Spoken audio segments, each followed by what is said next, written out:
So today we will be going over the Obama administration controversies, or as what I like to say, what they won't tell you.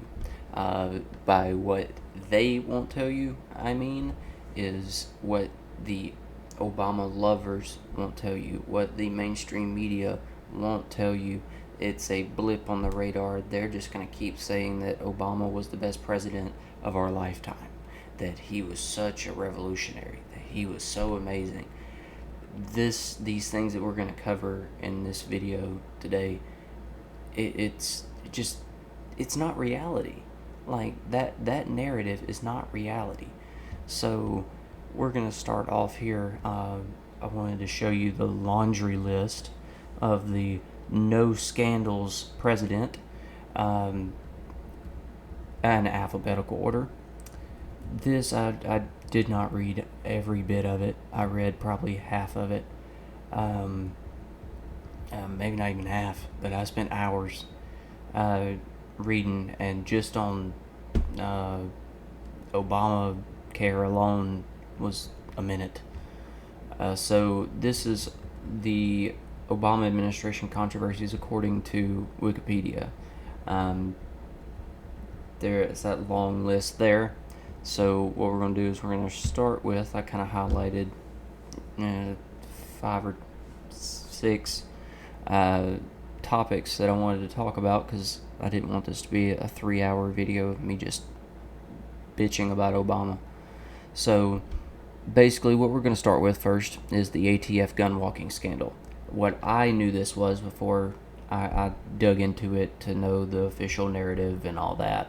I knew the outlier of this event. So this was what I knew as Operation Fast and Furious. That is the name, but it was done under the umbrella of Project Gunrunner. I wasn't aware of that.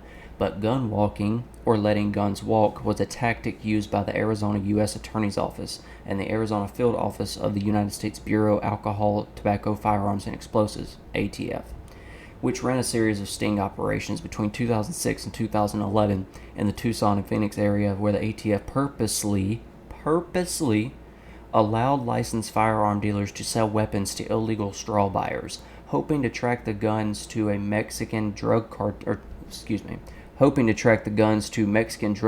leaders and arrest them. These operations were done under the umbrella of Project Gunrunner, a project intended to stem the flow of firearms into Mexico by interdicting straw purchasers and gun traffickers within the United States. The Jacob Chambers case began in October 2009 and eventually became known in February 2010 as Operation Fast and Furious, after agents discovered that Chambers and the other suspects under investigation belonged to a car club. So the stated goal of allowing these purchases was to continue to track the firearms as they were transferred to higher-level traffickers and key figures in Mexican cartels, with the expectation that this would lead to their arrests and the dismantling of the cartels. It's always done in your best interest. It's always for you, the American people, and helping people. It's always for the good of the people. Right. So, while federal prosecutor Emery Hurley allegedly told agents they had no choice but to let guns walk because agents lacked probable cause to arrest buyers, the tactic of allowing obvious straw purchasers to give guns to criminal organizations was questioned during the operations by ATF field agents and cooperating licensed gun dealers. During the Operation Fast and Furious, the largest gun-walking probe, the ATF monitored the sale of about 2,000 firearms, of which only 710 were recovered as of February 2012. This ran a series of sting operations between 2006 and 2011. As of 2012, 710 out of 2,000 were recovered. 1/3, only 1/3 of those weapons have been recovered. A number of straw purchasers have been arrested and indicted. However, as of October 2011, none of the targeted high-level cartel figures have been arrested. Isn't that convenient? So the Obama administration, under the Obama administration, they gave out 2,000 weapons, sold 2,000 weapons to the Mexican cartel as a sting operation. They only got back 700, and none of the high-level guys got any jail time or convicted. It's a joke. So, guns tracked by the ATF have been found at crime scenes on both sides of the Mexico-United States border, and the scene where the United States Border Patrol agent Brian Terry was killed in December 2010. The gun-walking operations became public in the aftermath of Terry's murder. Dissenting ATF agents came forward to Congress in response, according to Humberto Benitez Trevino, former Mexican Attorney General and chair of the Justice Committee in the Chamber of Deputies. Related firearms have been found at numerous crime scenes in Mexico, where at least 150 Mexican civilians were maimed or killed. Revelations of gun walking led to controversy in both countries, and diplomatic relations were damaged. People don't realize, like, these operations go on over and over and over, and our government funds this shit. It's all for the good. What good did this do? You got you got some low-level cartel workers, the peasants, the pawns, the scapegoats, and the powerful cartel members end up with an extra 1,000, 1,300 weapons that are unaccounted for. It's baffling that people will look you dead in your shit and tell you this man was a great president. No scandals. No scandals. It was a tan suit. That's the biggest scandal of his presidency. A tan suit. We're just warming up. So, let's see here. We're going to skip down.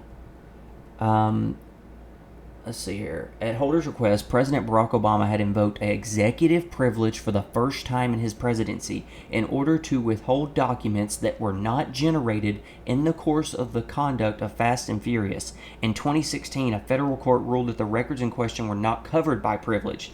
A House lawsuit to try to recover the records was settled, and the matter was dropped 3 years later in 2019. After control of the House had shifted to Democrats. Dropped.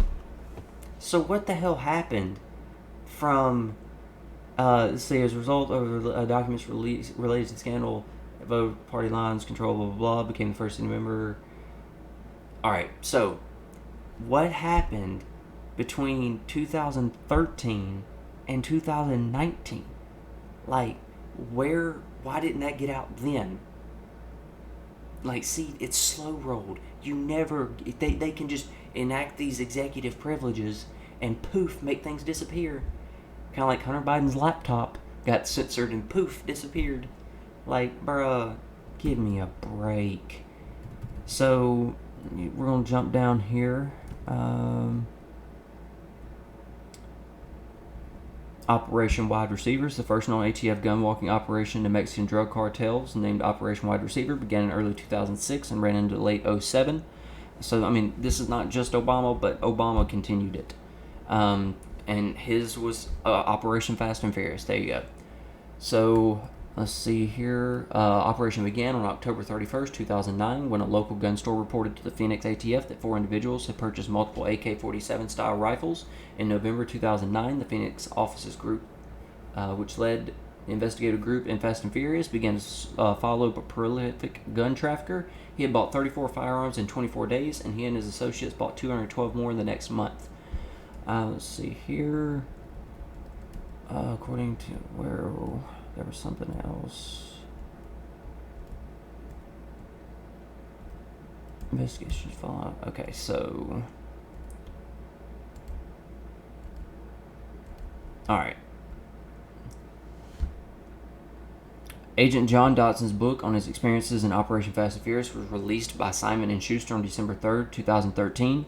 A settlement was announced in 2019 where both sides disagree that with the prior court's orders and agreed to continue to fight over privilege issues, the Obama privilege thing. And this is conclusion of recent investigation. As of 2020, they're still doing this shit. So how many more weapons are going to get lost? How many more people are going to die at the hands of the government giving weapons out to try to catch people? Let's see here. Mexican reactions. Okay, so this is it. On July 9, 2012, an indictment charging 5 men in the death of U.S. Border Patrol agent Brian Terry was unsealed. The FBI offered a reward of $250,000 per fugitive for information leading to their arrests. The indictment, originally handed up on November 7, 2011, charges Manuel Osorio Arlanes. I don't know.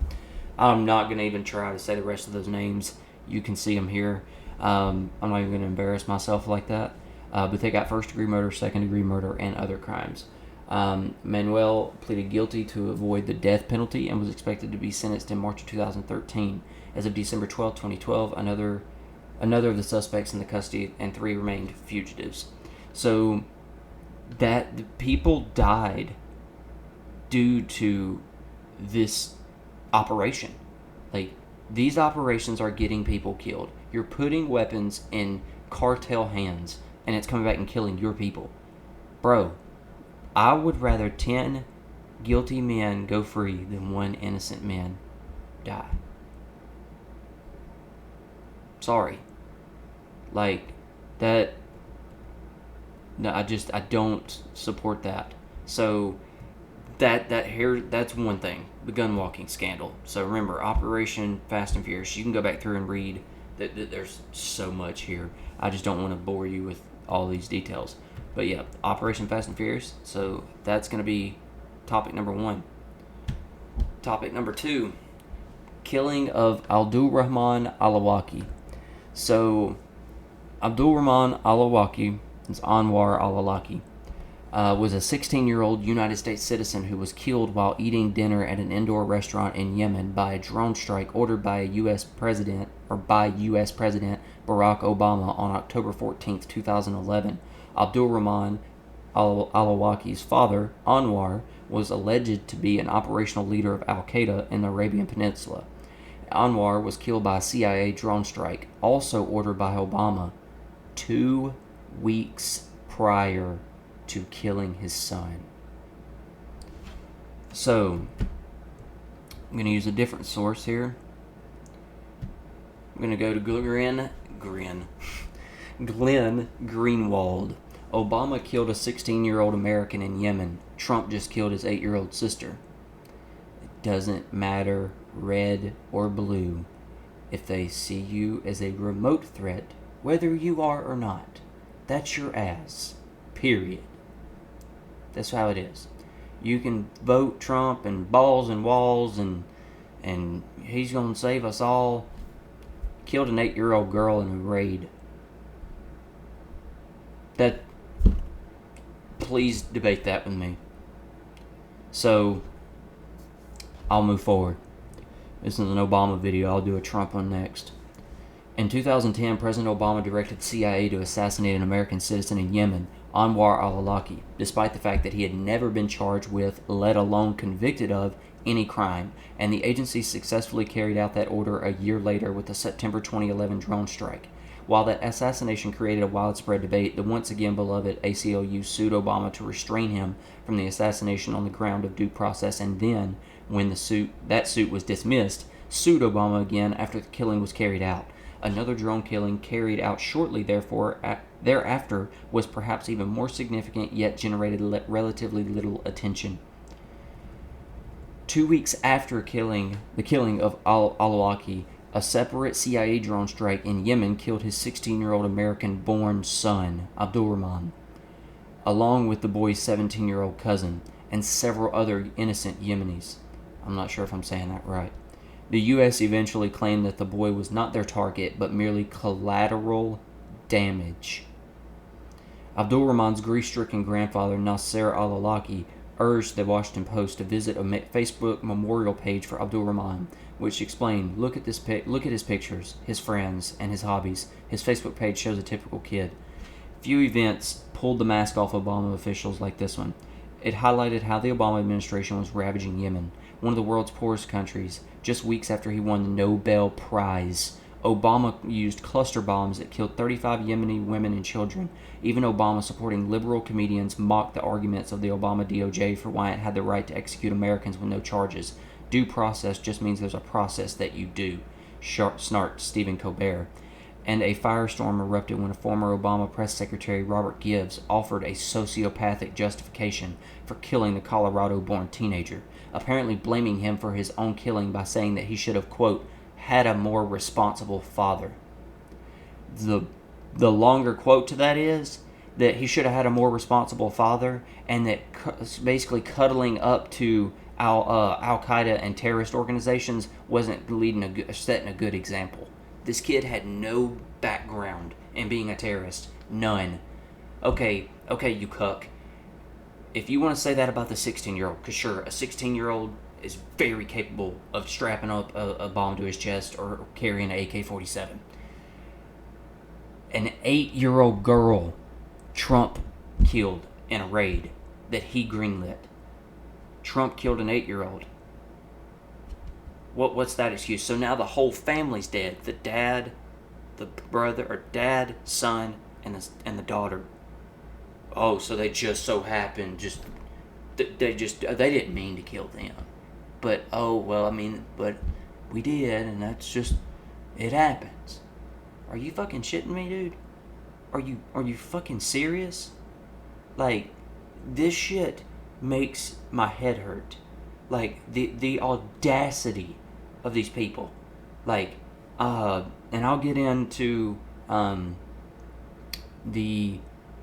actually, I'm going to go over to the next slide, or next point that I want to talk about, that with the torture of people in captivity, for lack of a better term, drawing a brain fart.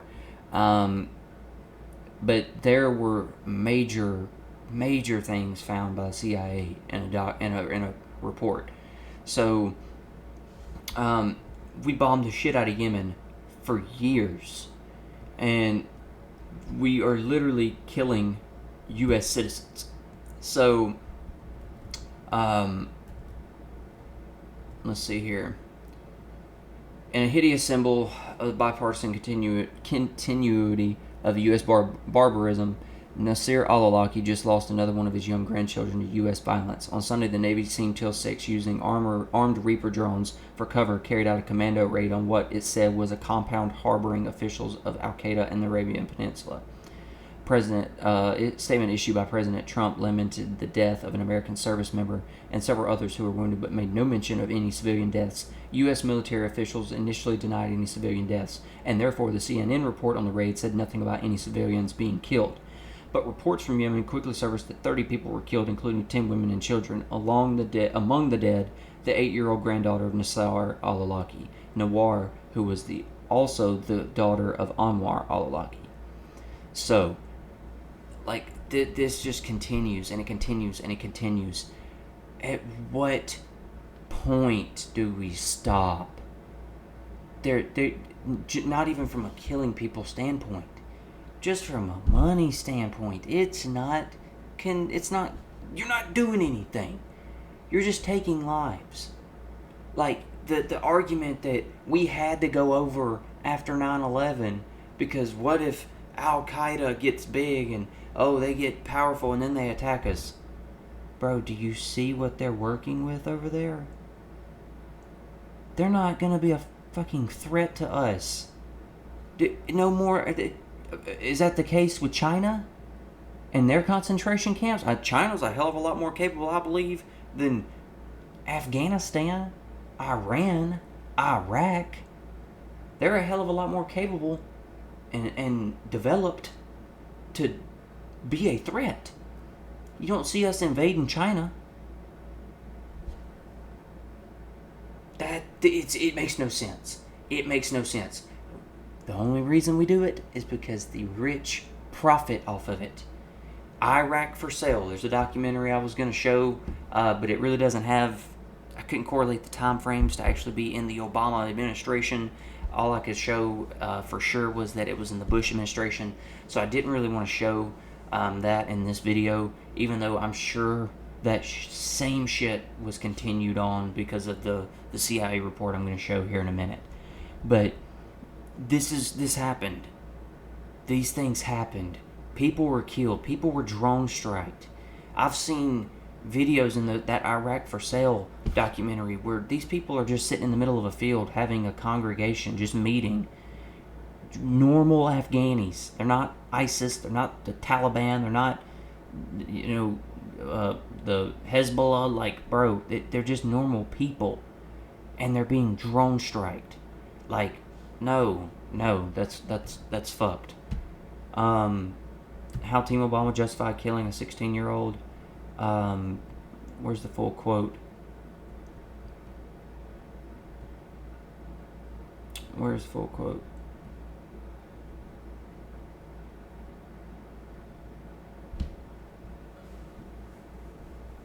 Alright, here we go. It's an American citizen that is being targeted without due process, without trial, and he's underage. He's a minor. Gibbs, I would suggest that you should have a far more responsible father if they are truly concerned about the well-being of their children. I don't think becoming an Al-Qaeda jihadist terrorist is the best way to go about doing your business. So now I'm reading that again. He is. I don't think he was saying that the kid was being an Al-Qaeda jihadist terrorist. I think what he was saying was being, because he said, far more, or you should have a far more responsible father.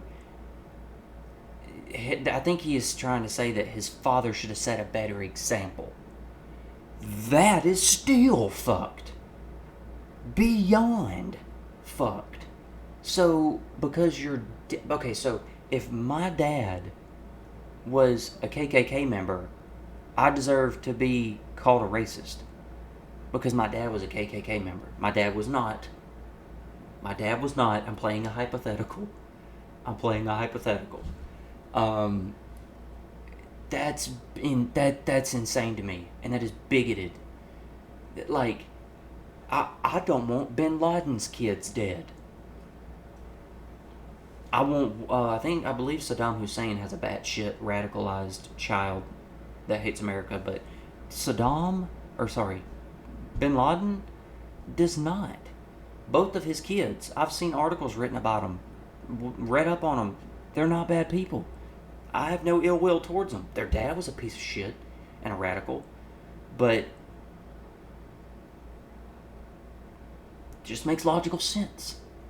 That's being based, having a rationale, having logic to a method to your madness, the way you live your life, instead of just mind-numbingly going along with the narrative. So now we're going to move on to the Senate Intelligence Committee report on CIA torture. This happened. The committee study of the Central Intelligence Agency's detention and interrogation program is a report compiled by the bipartisan United States Senate Select Committee on Intelligence about the Central Intelligence Agency detention and interrogation program, and its use of torture during interrogation in U.S. government communiques and detainees in CIA custody. Wow, that's a mouthful. The report covers CIA activities before, during, and after the War on Terror. The initial report was approved on December 13th. Wow, I can't read today. December 13th, 2012, by a vote of 9-6, with 7 Democrats, 1 Independent, and 1 Republican voting in favor of the report, and 6 Republicans voting in opposition. The more than 6,700-page report, including 38,000 footnotes, details the history of the CIA's detention and interrogation program and the committee's 20 findings and conclusions. On December 9, 2014, the SSCI released a 525-page portion that consisted of key findings and an executive summary of the full report. It took more than 5 years to complete. The full unredacted report remains classified. Of course it does. Because we can't have the truth on all the low down dirty shit our government did. Can't let the plebes, can't let the peasants know what their crooked ass dirty government's doing.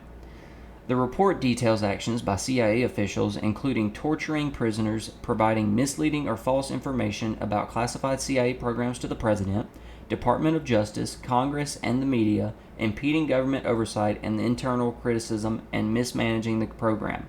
It also revealed the existence of previously unknown detainees. The more detainees were subjected to enhanced interrogation techniques, a euphemism for torture, than was previously disclosed, and that more techniques were used without Department of Justice approval. It concluded that the use of enhanced interrogation techniques did not yield unique intelligence that saved lives, as the CIA claimed. Of course. Nor was it useful in gaining cooperation from detainees, and that the program damaged the United States' international standing. Some people, including some CIA officials and U.S. Republicans, disputed the report's conclusions and said it provided an incomplete picture of the program. Of course it did. Others criticized the publishing of the report, citing its potential for damage to the U.S. and the contentious history of its development. Former Republican presidential nominee John McCain praised the release of the report. Upon the report's release, then President Barack Obama stated, "One of the strengths that makes America exceptional is our willingness to openly confront our past, face our imperfections, make changes, and do better." Kind of like you wanted to just totally skip over the fact of what you did in Benghazi and just say, like your Secretary of State, Hillary Clinton, and just say, well, what does it matter now? We just need to move forward and make things better. Just asking questions. So, let's scroll down to the more important, the juicy details. Let's see here. All this shit's irrelevant. We're going to get to the juicy juice. The findings. The findings listed in this report, the more than 6,700-page report, produced 20 key findings. They are verbatim from the unclassified executive summary report. The CIA's use of its enhanced interrogation techniques was not an effective means of acquiring intelligence or gaining cooperation from detainees. The CIA's justification for the use of its enhanced interrogation techniques rested on an inaccurate claims of their effectiveness. The interrogations of CIA detainees were brutal and far worse than CIA represented to policymakers and others. The conditions of confinement for CIA detainees were harsher than the CIA had represented to policymakers and others. The CIA repeatedly provided inaccurate information to the Department of Justice, impeding a proper legal analysis of the CIA's detention and interrogation program. The CIA has actively avoided or impeded congressional oversight of the program. They've impeded effective White House oversight and decision-making. The CIA's operation and management of the program complicated and in some cases impeded the national security missions of other executive branch agencies. It also impeded oversight by the CIA's Office of Inspector General. It coordinated the release of classified information to the media, including inaccurate information concerning the effectiveness of the CIA's enhanced interrogation techniques. The CIA was unprepared as it began operating its detention and interrogation program more than 6 months after being granted detention authorities. The CIA's management and operation of its detention and interrogation program was deeply flawed throughout the program's duration, particularly so in 2002 and early 2003. 2 contract psychologists devised the CIA's enhanced interrogation techniques and played a central role in the operation, assessments, and management of the CIA's detention and interrogation program. By 2005, the CIA had overwhelmingly outsourced operations related to the program. CIA detainees were subjected to coercive interrogation techniques that had not been approved by the Department of Justice or had not been authorized by the CIA headquarters. The CIA did not conduct a comprehensive or accurate accounting of the number of individuals it detained, and held individuals who did not meet the legal standard for detention. The CIA's claims about the number of detainees held and subjected to its enhanced interrogation techniques were inaccurate. The CIA failed to adequately evaluate the effectiveness of its enhanced interrogation techniques. It rarely reprimanded or held personnel accountable for serious or significant violations, inappropriate activities, and systematic and individual management failures. The CIA marginalized and ignored numerous internal criticisms, and objections concerning the operation and management of the CIA's detention and interrogation program. So, I'm not going to finish doing those last two. Here we go. Examples of torture and abuse of prisoners. Got a weak stomach, don't like hearing this stuff. Turn it off here. The CIA had force-fed some prisoners orally and or anally in order to establish total control over the detainee. The report notes that CIA documents indicate Chief of Interrogations also ordered the rectal rehydration of KSM without a determination of medical need, a procedure that the Chief of Interrogations would later characterize as illustrative of the interrogator's total control over the detainee.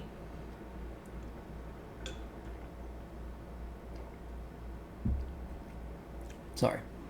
The committee found that at least 5 CIA detainees were subjected to rectal rehydration or rectal feeding without documented medical necessity. These detainees are listed as Abu Zubaydah, Khalid Sheikh, Mohammed Mahid Khan, and Marwan al-Jabur. I'm butchering these names. Sorry, cat.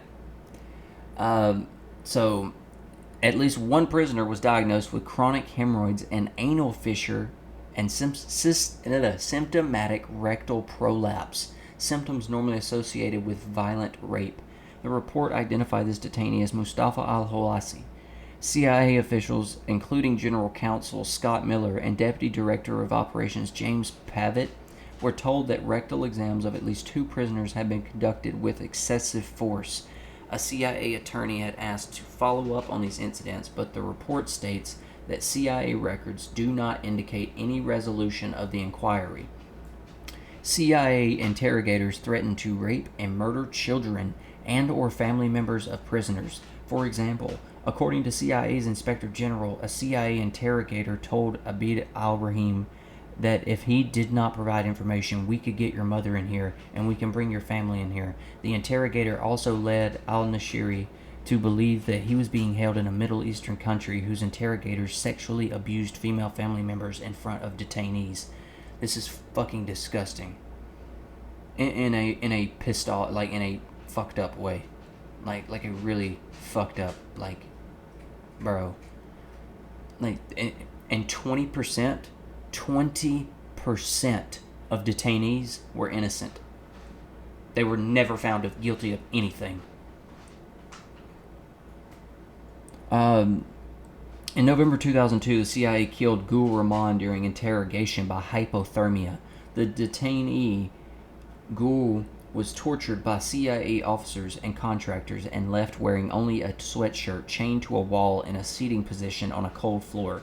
No CIA employees were disciplined as a result of his death, and the CIA officer who managed the black site where Rahman died, who was not a trained interrogator and had a history of behavioral issues, was recommended for a cash reward of $2,500 for his consistently superior work.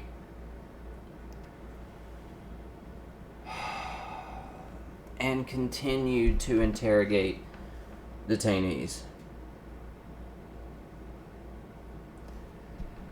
Oh, man. At least 4 prisoners with injuries to their legs, 2 with broken feet, 1 with a sprained ankle, and 1 with an amputated leg were forced to stand on their injuries. Interrogators subjected these detainees to extended periods of standing sleep deprivation without prior headquarters approval. When I said earlier that I watched a documentary called Iraq for Sale, you can also look up Iraq Uncovered or the War on Iraq Uncovered. What I am explaining to you here, I've actually seen some of this. Like the pictures of people being chained up, bags over their head.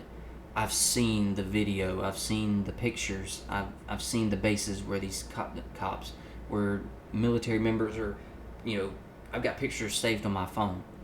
So, I've got to, I'm going to try to get that in a video, maybe an anti-war video. I'll get all that in, the war crimes I'll get that all in there, but trying to stay more on the fact of things that happened under Obama.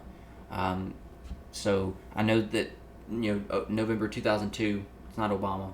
I'm fully aware of that, but these things did happen under Obama. So I'm not going to continue on with this. This goes on and on and on. I mean, misleading information, innocent people. Here we go. Innocent people imprisoned by the CIA. At least 26 of the 119 prisoners, 22%, held by the CIA were subsequently found by the CIA to have been improperly detained. So, there you go. 20%. 2 out of 10. 2.2 out of 10. But that, I don't know. That doesn't sit well with me. I'm all for, legit threats. I mean, they get what they ask for. So, I'm for torture in the right aspects. I mean, when you have people that are proven to be in these meetings with these people, that you've got clear and proven intel that these people are a threat and are actively spouting anti-American rhetoric, wanting to see the blood of Americans, death to America. Okay, motherfucker, I got your death to America right here. Like, I'm not a Taliban sympathizer. I'm a people sympathizer when it comes to being drone striked when you're innocent.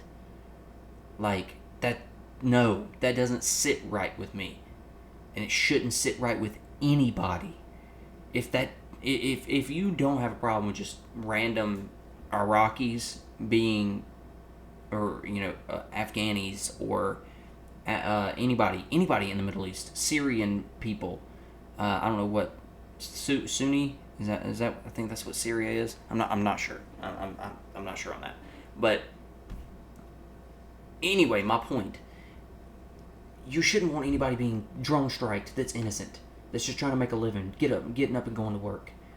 Like, there's videos I've seen of people standing in mush fields with these huts because we've bombed the shit out of their cities. They're having to move out of the cities and live in this mush shit mud farm fields in these huts, going, we have no food. We had this little bit of bread. I want to sell my daughter because I can't afford to raise her. I can't afford to put bread in her stomach. Like, but nobody wants to buy her because she's sick and I can't afford to make her better. And we've done this to these people. At least if the Taliban was over there killing them, they wouldn't have destroyed their whole fucking cities. Like, I don't get why we have to come in and play world police and destroy everything. Either we come in and knock out the target, or leave them the fuck alone. That's my foreign policy. Go in and actually do the damn job, or don't fucking go at all. We're not doing this 20-year bullshit shit. This has been insane. And what did we get out of it? Taliban's taken over again. Taliban's back in control in Afghanistan. There's no point in all of this. So, I've read you enough of that. So what we're going to move on to is Benghazi. So this basically that our government dropped the ball and four Americans died. Let's see here. 4 Americans died basically because of what would you call it? A communication mishap. And afterwards, Hillary Clinton was being questioned about afterwards, and she said, well, what does it matter now? All we need to do is try to stop it from happening next time. What do you mean? What's the point? What is it? What?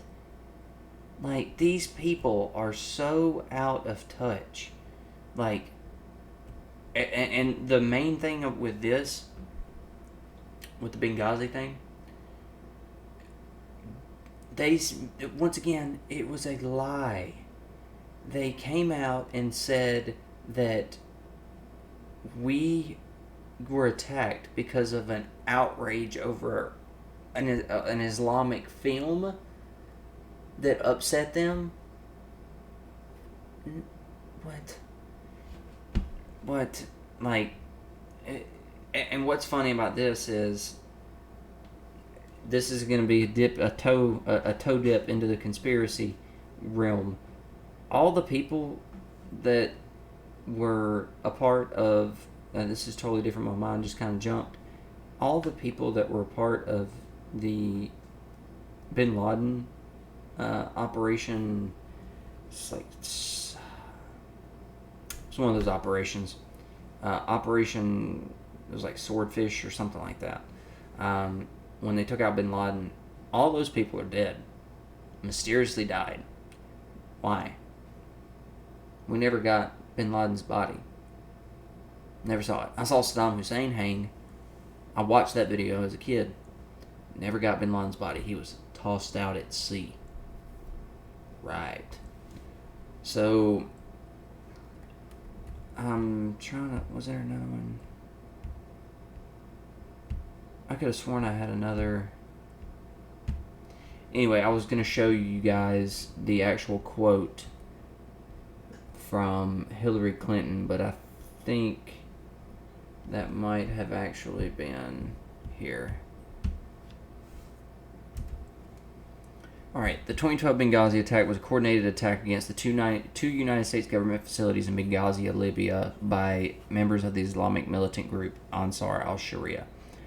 On September 11, 2012, at 9:40 p.m. local time, members of al-Sharia attacked the American diplomatic compound in Benghazi, resulting in the deaths of both United States Ambassador to Libya J. Christopher Stevens and U.S. Foreign Service Information Management Officer Sean Smith.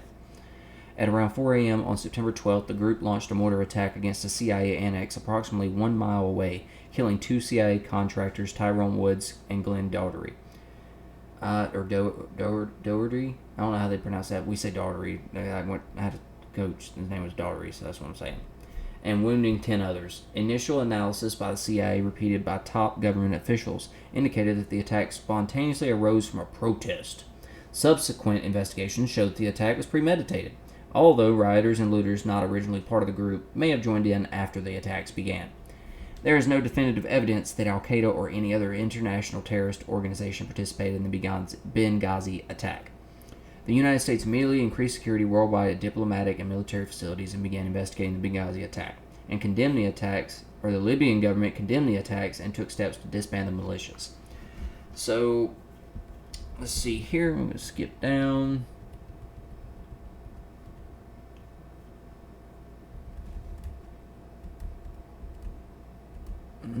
Instability in Benghazi.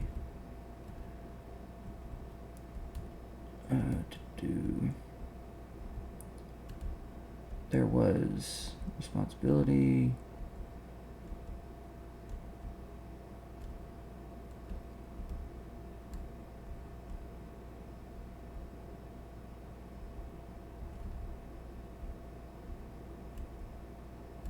Sorry guys, this is a lot of information I gotta look through, as you're seeing. This is where I had the...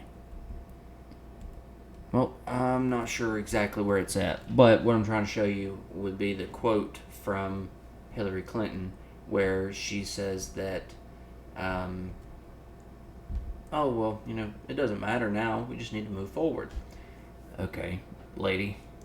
There were 10 investigations in the Benghazi matter, 1 by the FBI, 1 by an independent board commissioned by the State Department, 2 by the Democrat-controlled Senate committees, and 6 by Republican-controlled House committees.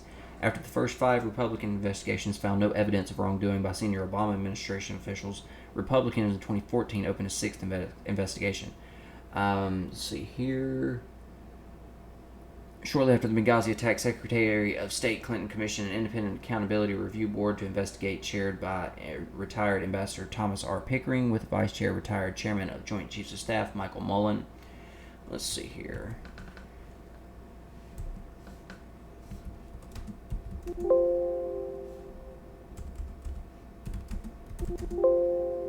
Go.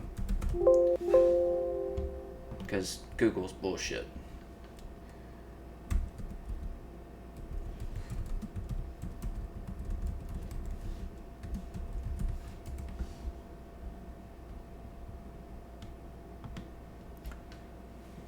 Here we go. To my point of batshit Democrats. Poll: 45% of Democrats support internment camps for unvaccinated. 59% support home lockdowns. So, for a decade, Democrats have supported shit that actively burns this shit down. There you go. A dangerous strain of authoritarianism. You fucking think? Like, bro, I can show you this shit over and over and over of the shit that these people fucking support. And when I'm sitting here shitting all over the Democrats for this crazy shit that they support, you're like, oh, you boomer, or not boomer, sorry, wrong terminology. You conservative Republican, you right wing, far right, blah blah blah. My knock on the Republicans is they don't fucking do anything. Nothing. They just shake their fist. You Democrats, don't you do it, sonny. It's just, bro, what the fuck are y'all doing? Besides just standing in the way. Y'all might, you know what? You know what the Republicans are?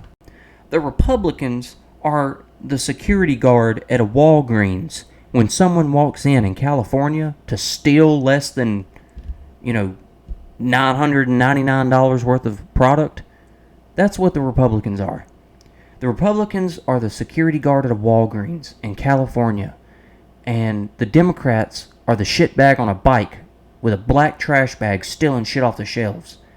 And the Republicans just standing there, looking at them steal the shit off the shelves, recording with his phone, and as they ride by on their bike, they just kind of try to snag the bag.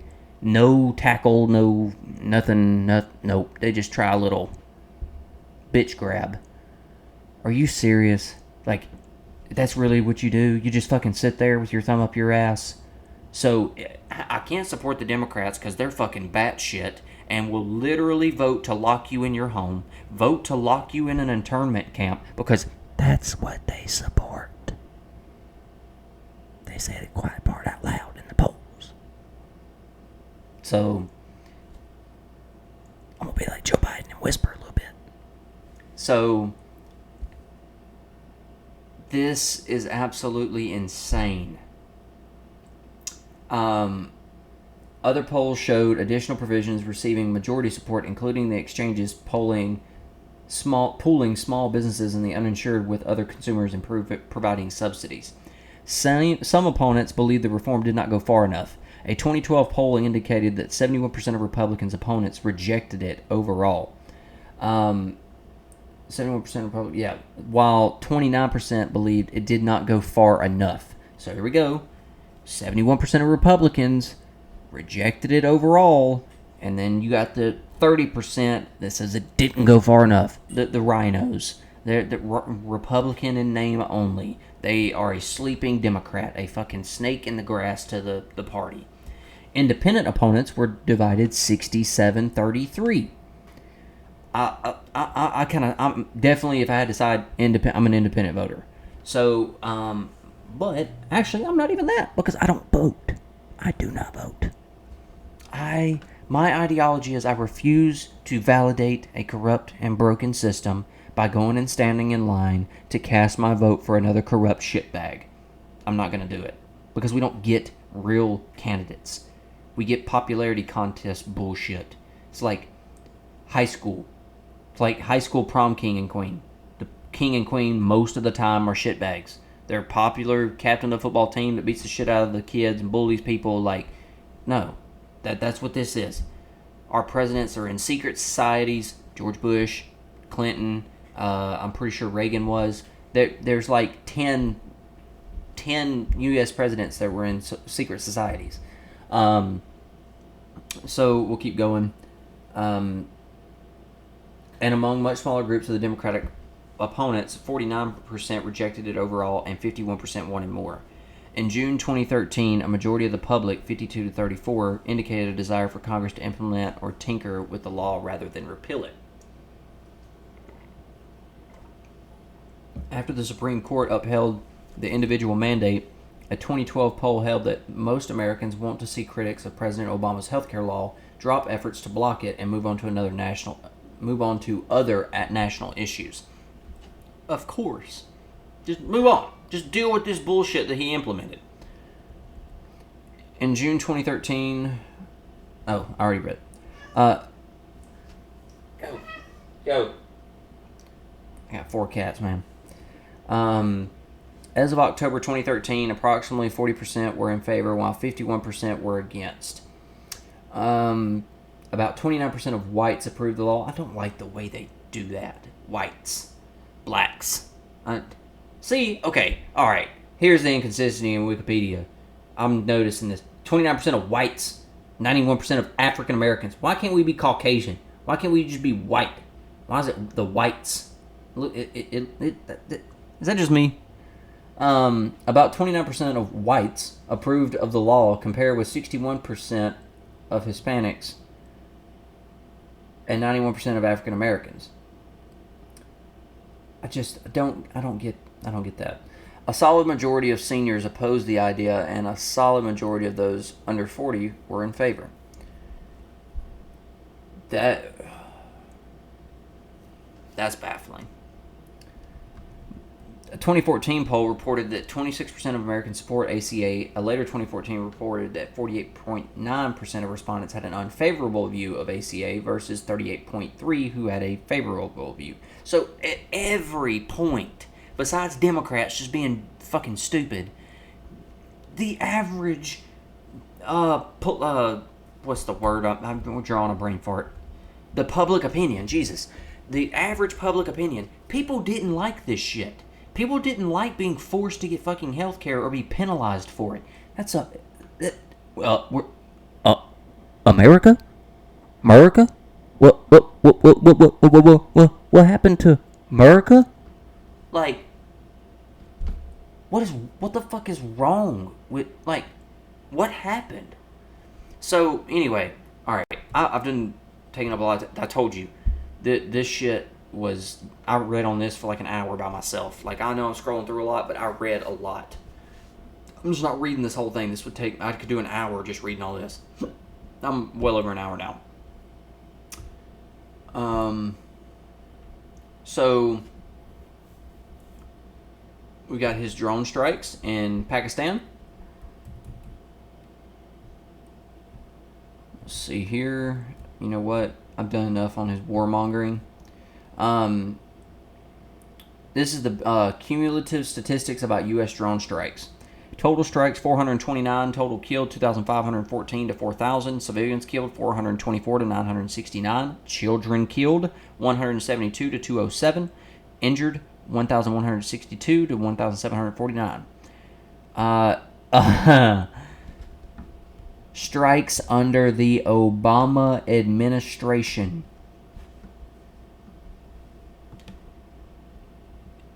$84 of the 2,379 dead have been identified as members of Al-Qaeda. 84 of 2,379 people. Y'all, this shit is... We're just blowing up people. Like... Yeah, and y'all can say what y'all want about Trump. 5. Had 10 times less the strikes Bush did. And 60 times less the strikes of Obama. So y'all can miss me with this, greatest president of our lifetime and scandalous man. He's a fucking warmongering piece of shit. But Also, these get into his spying. Oh, wait, no. This is Project Cassandra. My bad. I've done so much reading. Project Cassandra, still very sinister. Hang on.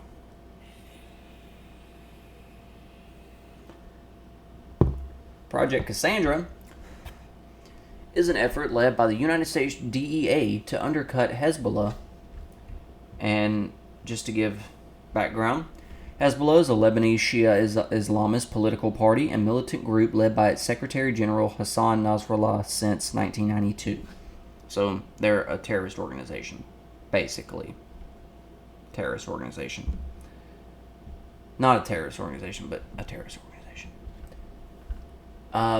Launched in 2008, the project was said to be investigating the terrorist organization's funding to the DEA. Hezbollah has become increasingly involved with drug trafficking and organized crime as its method of funding its activities. The investigation was tracking how large sums of money were being laundered from the Americas through Africa and to Lebanon into Hezbollah's coffers. Josh Meyer's investigative report, published by Politico in December 2017, described how, during the Obama administration, concerns regarding the Iran nuclear deal allegedly took precedence over the DEA project. This is said to have caused Project Cassandra to be halted, as it was approaching the upper echelons of Hezbollah's conspiracy in order to seal a nuclear deal with Iran, even though Hezbollah was still funneling cocaine into America. Former Obama officials criticized the Politico report as based on biased sources and conjecture. It's always biased sources and conjecture when you are critiquing the establishment. So they thought that, we need to get this nuclear deal with Iran through, so we're just going to halt this over here and just continue to let them funnel and smuggle drugs into the country. Okay.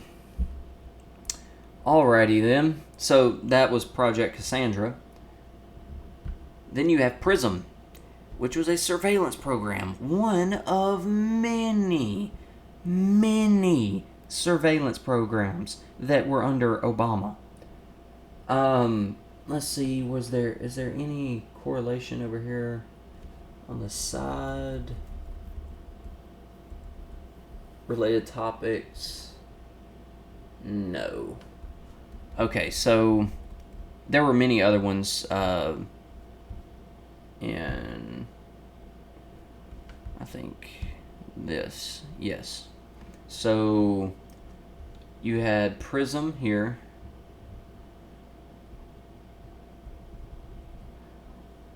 Dropmeyer, surveillance program by the United States National Security Agency aimed at surveillance programs of foreign embassies and diplomatic staff, including those of NATO allies. Let's see. Where is the other one?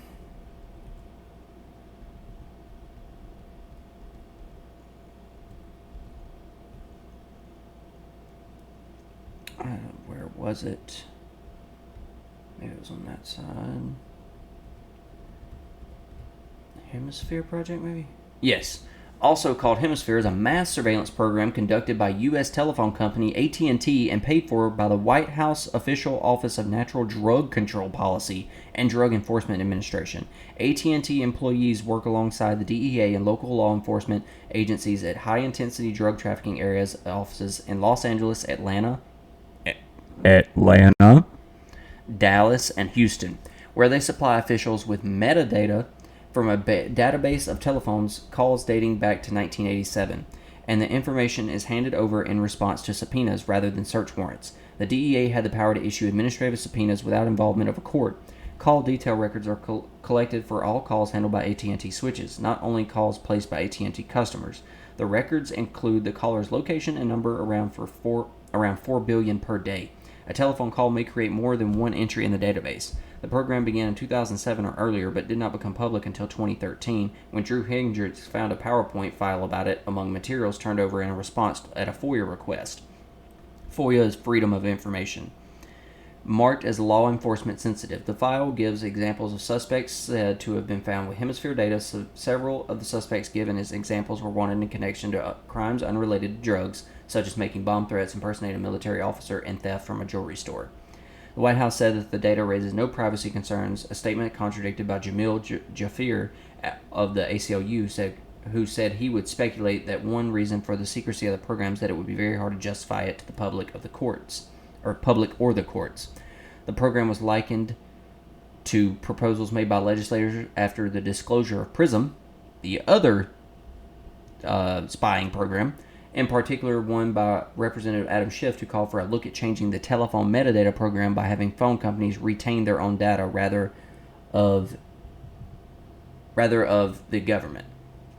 So, let's see here. So basically, Obama loved his spying. So we're going to go back.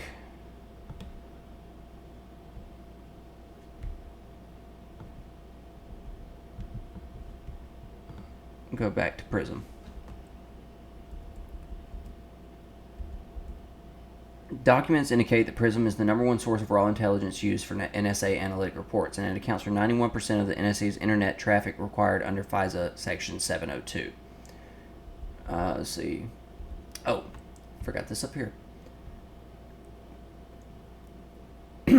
Its existence was leaked 6 years later by the NSA contractor Edward Snowden, who warned that the extent of mass data collection was far greater than the public knew and included what he characterized as dangerous and criminal activities. The disclosures were published by The Guardian and The Washington Post on June 6, 2013. Subsequent documents have demonstrated a financial arrangement between the NSA's Special Source Operations Division and PRISM partners in the millions of dollars. It's always money. Always money. Follow the money trail.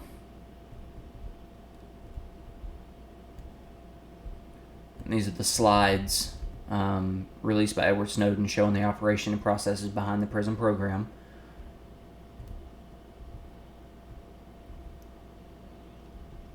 All right. Extent of the program. Let's see. All right. According to the Washington Post, the intelligence analysts. Let's see.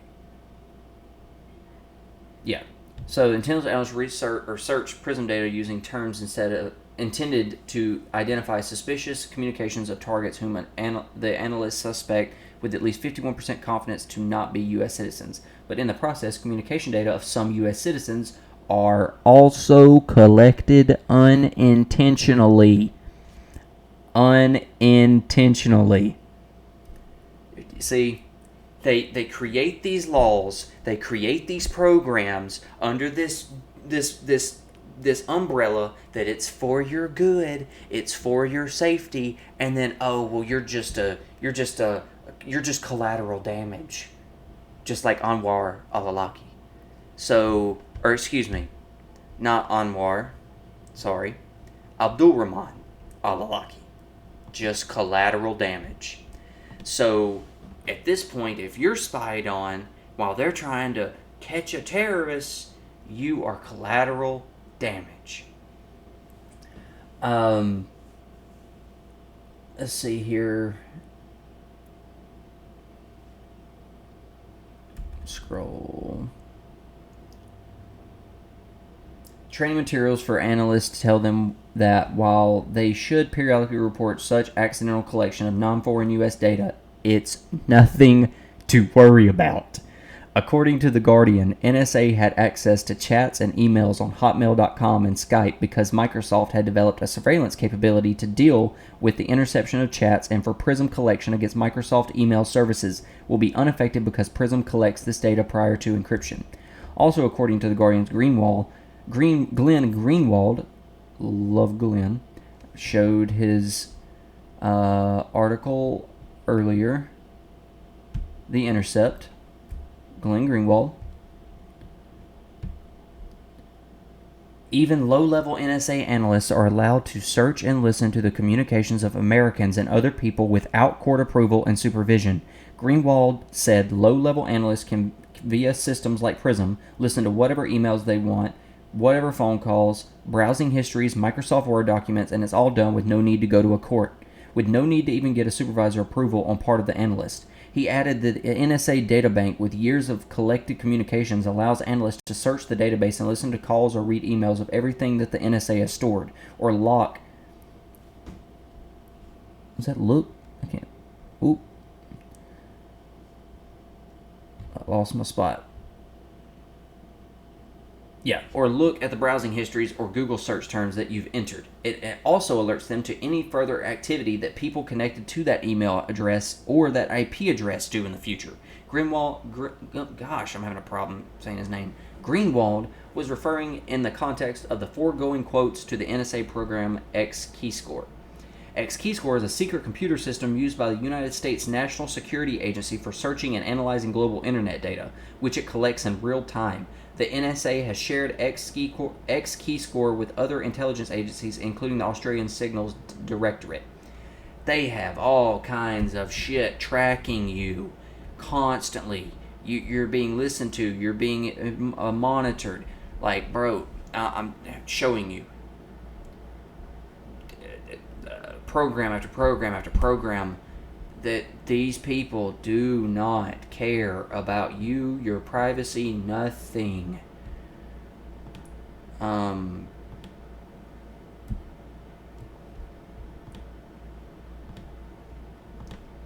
So we went through Project Cassandra, CIA torture, and this is going to be my last talking point before I leave you with a video. This is one of my main points of Obama and the power that this spells out, and people may not even realize it.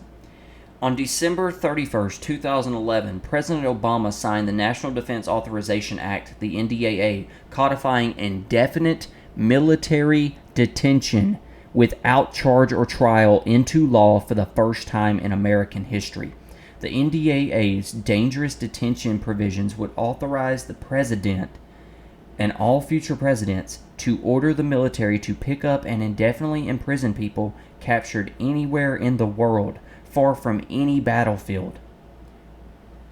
Do you realize what that means? You could be, at any moment, let's say for instance, right now, Joe Biden has come out and said the biggest threat to this nation's national security is white supremacy. I am anti-government. I would be looked at as a far-right winger in Joe Biden's eyes. Far-right. What happens when he enacts Obama's NDAA laws and starts mass arresting people without trial and starts labeling them terrorists because they're white supremacists?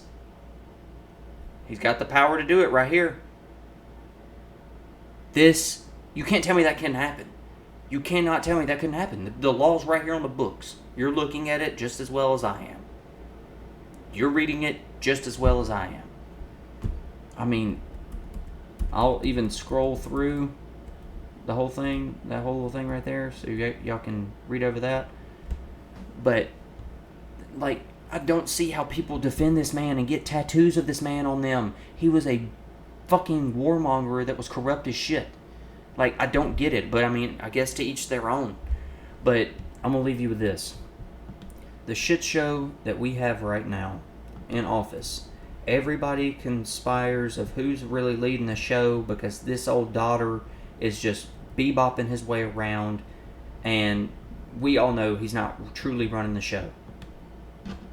And I used to say, you know what, if I could make an arrangement where I had a stand-in, a front man or front woman, and they had an earpiece in, and I was just in my basement in my sweats, looking through the stuff, and then I could sort of deliver the lines, but somebody else was doing all the talking and ceremony. Wow. I'd be fine with that because I found the work fascinating.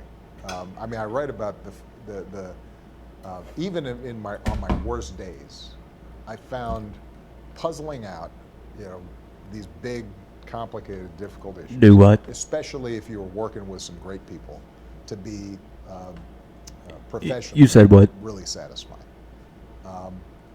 But I Come again? do not miss